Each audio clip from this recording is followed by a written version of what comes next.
ভাই, একবার চিন্তা করেন আমরা কোন দেশে বাস করি, আর আমাদের বাংলাদেশে আমাদের সমাজের ভিতরে কোন রকমের মানুষ থাকে। একটা মা, মিরপুরে একটা ফ্ল্যাটে একটা মা 7 দিন ধরে মরে পড়ে আছে, তার লাশ পচে গেছে। তারপরও তার সন্তানরা কোনো খোঁজখবর নেয় নাই।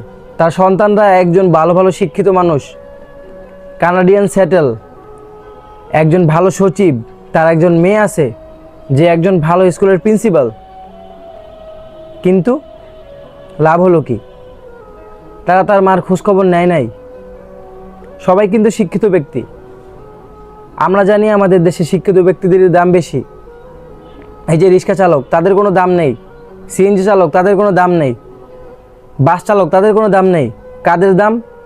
যারা ভালো ভালো গাড়িতে চলাফেরা করে, সাদা গাড়িতে, এইসের গাড়িতে চলাফেরা করে, তাদের দাম। তারা শিক্ষিত ব্যক্তি। কিন্তু লাভ হলো কি শিক্ষিত ব্যক্তি হয়ে? তাহলে তো অশিক্ষিত সেই আম বিক্রেতাই ভালো, যে সারাদিন আম বিক্রি করার পরে তার মার জন্য 1 কেজি আম হলেও নিয়ে যায়। শিক্ষিত হয়ে তো কোনো লাভ হলো না।